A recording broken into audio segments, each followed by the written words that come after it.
let's do the consideration of our access point. So if this is an environment that's not very protected, obviously you want to select some sort of outdoor access point. And depending on where you place that, you may want to consider doing a sectorized or an omnidirectional outdoor access point.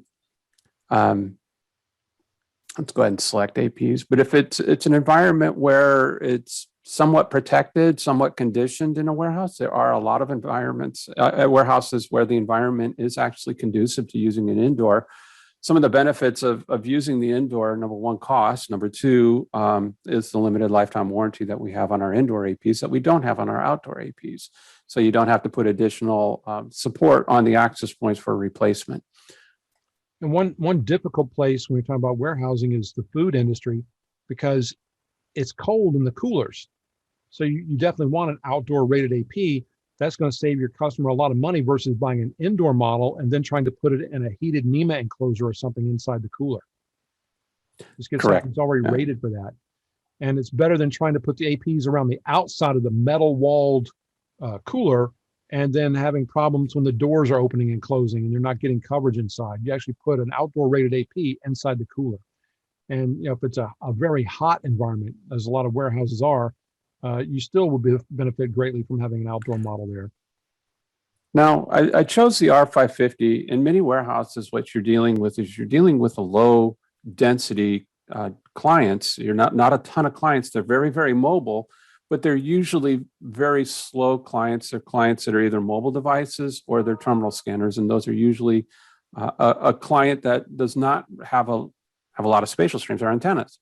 So is there a real main reason for going to a much larger, like a 650, 750 that has all those multiple spatial streams when you really don't need that for the warehouse environment? So I like to right size and determine the best fit access point. So either outdoor or indoor, 2 or 4 spatial streams.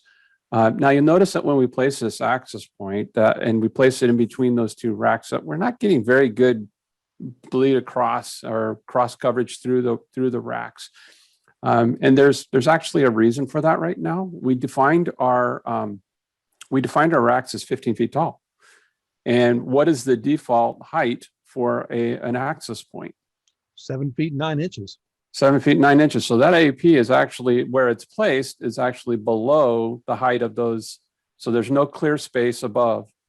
In most instances, we're not mounting at 10 feet high or 7 or 8 or 9 feet high in a warehouse. So let's go ahead and edit that and make sure we're getting it at the correct height. And in this one, we've identified they're at 25 feet high. So as you notice, once we get that clear space above the rack, you notice how much larger the coverage area becomes. If you need to fill in some of those holes, you can actually copy that access point and paste a copy of the AP in instead of having to place a brand new one and make all the adjustments. Now, because we've set this as the first one we placed in there, if we add another access point, it will take all the considerations of what we've done before. So always time saver. So always configure your first one and then add the multiple. Don't put them all on the map and then start configuring them. If you have duplicate configurations on the access point, you want them all set at the same value. You want them all at the same height. Configure the first one and then add the access points after that. And then you can go in and channel plan it from there. You can even just use the auto channel, because if you're going to be using auto channel in Smart Zone, you could use auto channel here too. So that gives you a quick idea of how to deal with some of the problems in warehousing.